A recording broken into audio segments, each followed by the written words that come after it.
Mark Anthony, Ukola with that. How many channels does it take to get up? One. Oh, wow.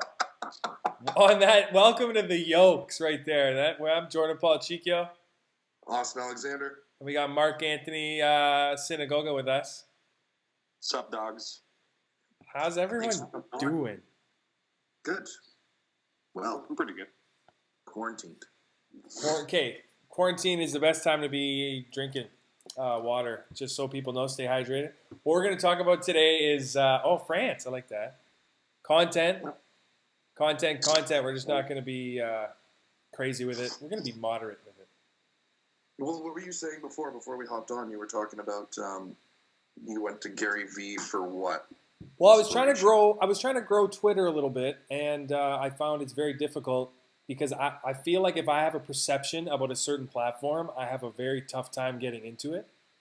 So with Twitter, I felt like it was a lot of news, but I found you can attach yourself to people like Gary V and make it a little bit easier to get a following because they'll follow you if you support people they like. What does that mean? Like, what do you mean you approached them? No, just on Twitter, I would say positive stuff about Gary V, which I believe in it. Like, that's something I believe in, and people resonate with that, and they follow you. So you're just saying stuff about Gary V on your own page? Oh, no. When there's a Gary V post, I'll like it or retweet it, and then I'll comment on somebody who's commented on it. So you like try to leech off the following almost. To kind of like redirect. Almost, yeah, to a leech sense. Is the wrong word. I don't mean it in a negative way, but I mean like you try and just build yourself into the community and in the thread and all that. Well, I mean that word really works. I mean that is kind of what it is. You're leeching a little bit of the first of all, what we're giving people comedy. What's the worst thing going to do to you? Well, that's kind of funny you're mentioning that. I was just on a phone call with a buddy of mine who has like a clothing brand, and he'll put on post notifications specifically for like SixBuzz or whatever. He'll put on post notifications, and every time they make a post, he'll try and become like top comment god. You know what I mean? Like he'll put something in that's funny within the comments, and then that starts a thread of comments within his brand or whatever he's posted. And then that seems to drive traffic to his page because people are like, who the fuck is this guy? Like you said, just like leeching off the following that's already there. But it seems like people really are into comments. And it's like a huge way of like engaging your followers that you know, it's a way of showing your brand, like your funniness in the comment section of somewhere where you know people are looking. And then those people drive traffic to your page. And he said it's directly correlated to like direct sales on his part. Wow. Yeah. So like comments are actually like huge. Yeah, it's kind of like you kind of just build yourself. Like a buddy of mine was talking about creating community and like building yourself into communities. And I hate using that word. I feel like I've said it 20 times already.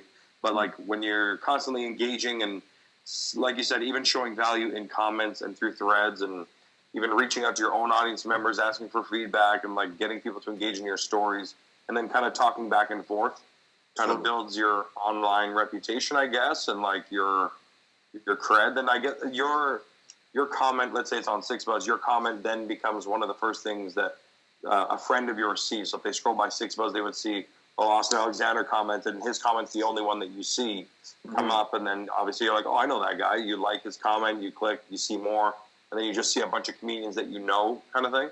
I feel like that kind of makes you more reputable and build your fan base. You know what I mean? Totally. For sure, man. And if people see that more than once, what the thing is we do that in our life. Like if somebody is joking around or says something you think is dumb and you rip into them, it's the same thing. You just want to add to the bit. You're doing it online. Basically, you just do that online. Let people know that online you're comfortable being that. The problem is if you go out, maybe not a problem, but if you go out and try to be the top comment for the sake of it, it might not resonate. But if you're just true to what it is and comment on, like, if Austin starts to comment on sketches or because I love sports, it's worked. Like, I get on sports stuff because I care about it. And when you get into stuff you care about, the comedian's going to come out and then they're going to go to your stuff. Yeah. Yeah, the comedy comes out because that's who you are and that's your brand. It's funny, you know who does this really well is Slim Jim.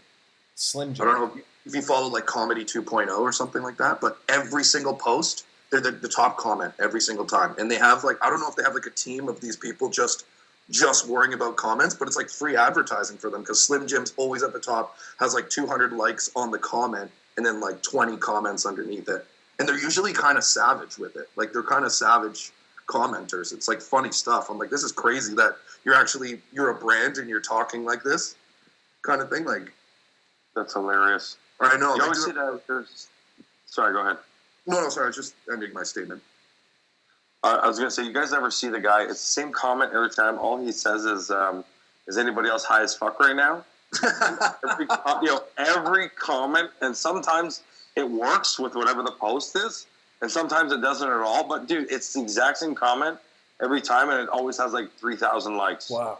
It's fucking hilarious. Crazy. I mean, if you've been doing that and then for you go like on his years. page, and he's fucking high as shit, always, and has like his pictures with like bags of weed, and like, I guess he's a drug dealer. I don't know. But like, if you go to his, I'll send it to you guys after this, but you'll die. It's hilarious.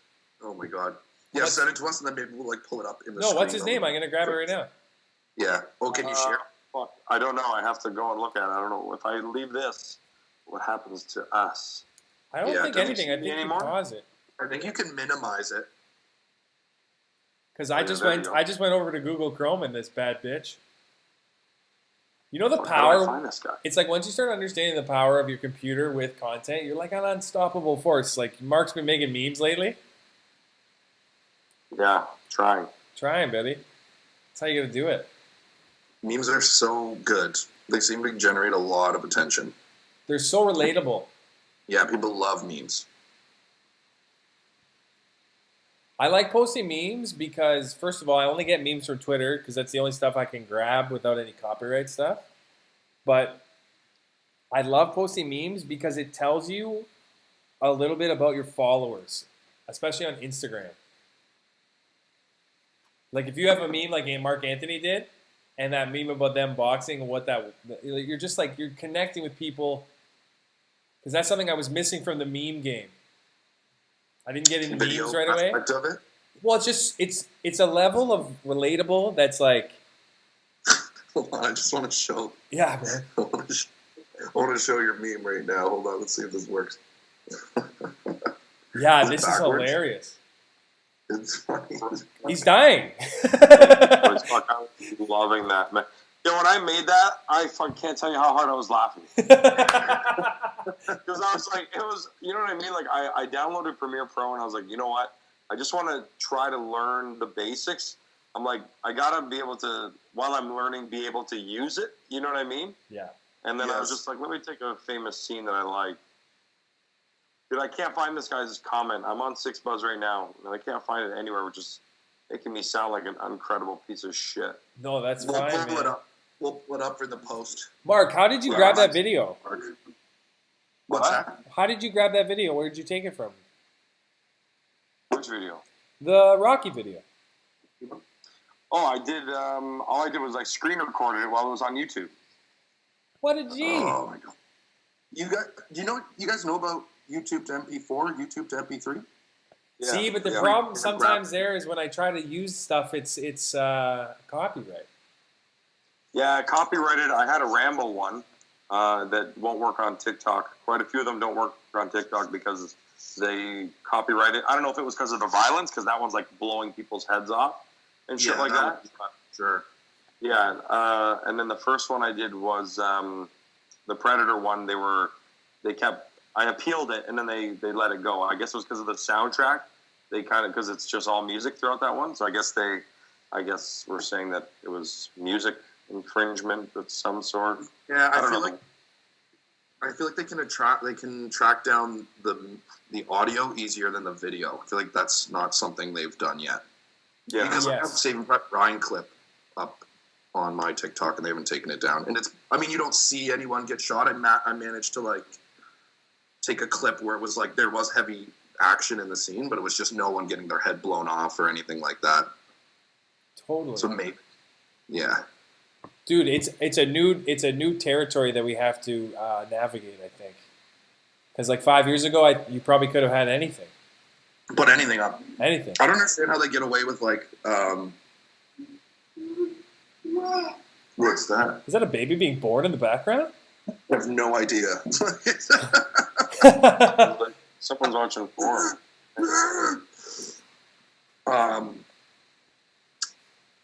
What was I gonna say?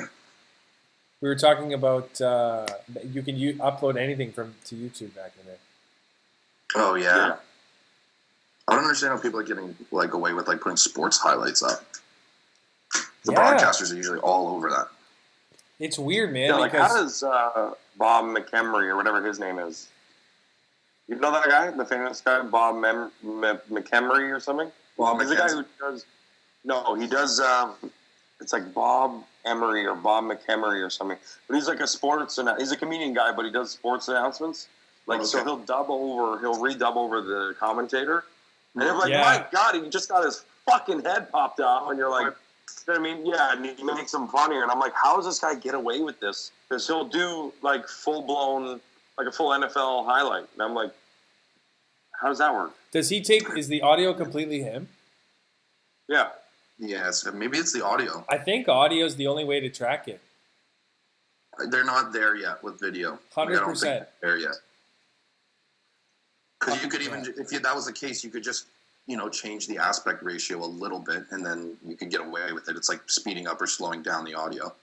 That's how like songs that you hear that are like, other people post the songs on their page, but they're like a little faster. I think the other thing with video though is, say you take an image of a football player. Nobody technically owns that. They own the broadcast, but you're not taking the broadcast. Right. It's so weird. Yeah, right? That's a very interesting...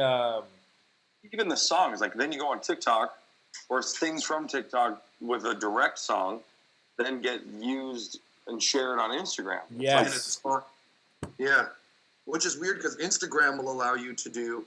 This was really dumb. I posted a story the other day, like on 3 of my videos, like a stupid workout story, but everything I did was different songs that they have, like Instagram music, and they took all of them down for copyright infringement. Like, what? This is an app that you guys service, and you're taking it down? So it doesn't make sense to me. I don't understand that. Yeah, that's weird. We are at the light, guys. We have 5 minutes. Okay. The copyright stuff, yeah, we do it about 10, 15 minutes. It just feels like a minute. I know, right? 5 minutes looking for a clip, so we should just keep going and edit that out. Oh, fuck yeah. I'm down. Honestly, it wasn't that long. It was maybe 40 seconds. Not even. We should put the clip in there, in that little slot. I'm going to find it. Okay. Yeah, you know what else I find on TikTok? Some songs aren't by the artist. It's a cover because they can't get like Stevie Wonder, for example. Some of the songs aren't him. It's like a band. Go ahead, Mark. I was going to say, you wonder like how guys are posting tits on fucking Instagram. Like, I'm noticing more and more now, like it'll just be a chick just ripping her tits out. And I'm like, you're taking down a Rambo clip? Like, I know. Like, what the fuck? Yeah. No, like I saw, like I don't know. There's this guy. He's got a burger place. Every third video is a girl's tits, like full blown takes her top off, and I'm like, God. Not even in a bra, just full nips, and I'm like, no, I don't know. Oh yeah, I'll send it to you. I don't understand how it's allowed, and it's all over. There's a lot of sex on Instagram. Do they get taken down eventually, or? Oh my God! Well, I definitely want to. Yeah, send me that. Yeah, send that. Send it over to us. Get your email down. Yeah, we're gonna need to for the show. Research for the show. Well, I mean, there's certain accounts that like because of certain comedians that you become friends with, you follow certain shit, and there's a couple that my buddy shows me that shows you pretty graphic shit. Yeah. Crazy. It's almost like really pseudo YouTube, you know? Sorry, right? It's almost like a pseudo version of YouTube, Instagram now. Yeah, I know. Yeah, I don't know. YouTube's even worse, but you try to upload anything onto YouTube, it's like it doesn't, like when I was doing the buffet bud stuff, sometimes like panning in a certain restaurant, it will be like, oh, that restaurant might not have your permission. No. Show us proof that you have that. Buddy, it's like, and then little songs, whether they're less than 10 seconds or not, they'll flag your video left, right, and center, dude. Wow. Using certain words or tags. I'm like, how is YouTube becoming more and more strict? But I can search motorcycle accident on YouTube and watch a guy's fucking leg get ripped off by a transport truck. It's like, I just don't get it. And it's like, how can you tell me that my shit's not allowed and theirs is, and ours is comedy content? You know what I mean? Like, I don't know. So your buffet buddies was getting flagged? That's odd. Yeah, certain videos, like the first one, because one of the songs we did, I guess, is like for the trailer. The song is a famous song, I guess, and then we were showing scans of weed and like title shots of buffets, like restaurants that exist, and they're like, you need to have permission to do this stuff. And I guess, you know, in movies when they do like they scan through cities and stuff like that. Yes. I guess they have permission, or they buy the footage of like aerial shot of Toronto or whatever, right? Like, so I guess they want to make sure that everyone's got their permission. But then next thing you know, we can do. Yeah, sorry, I'm ranting. No. This is awesome. Even for, it's kind of interesting that you're like, even for YouTube, just to have like you're panning, like you said, in the background, and you'll have like Tim Hortons there. It's like, oh, did you have copyright through Tim Hortons? Is that what you're saying? Yeah, that's whack. Okay, I knew for the film industry, like you can't show the CN Tower unless you like pay a handsome amount of money. Wow. Yeah, that's why no movies really have it. That makes no sense to me. I know. It's like iconic. We appealed it. Like, I guess it depends what it's used for. Because when we appealed all these things, they let it go. Because it's like, they're like, "What's your reasoning?" I'm like, "Dude, it's like a low budget web series that we're doing. Like, it's comedy content. Like, it's not we're not gaining anything from this. It's not a monetized video. It's not like this is being put out there and we're making millions off it. It's not box office. It's not being aired on TV. Like, there's no immediate money coming to us for using that particular clip. You know what I mean? So, and I think that's where the disconnect is. You know what I mean? They just flag everything, I'm finding. And then you just have to appeal everything and then give a reason, and then they kind of let you go. Weird. That's really annoying. They just want everything to be a vlog, it seems. Yeah, everyone's got to be Logan Paul. Yeah. Yeah, that or have a huge budget. Yeah, or huge tits. Huge cans. Huge cans will get you anything. Tits and budgets, you know? That's what. Tits and budgets. Hey, and that's the Yolks, baby. That's another episode. Always ending on tits. Always, man. Thank you. Thanks for coming on, Mark. Yeah, thanks for having me, man. I'd love to do this more. Fuck, we should just do this for fun. Like, just. This is what it is.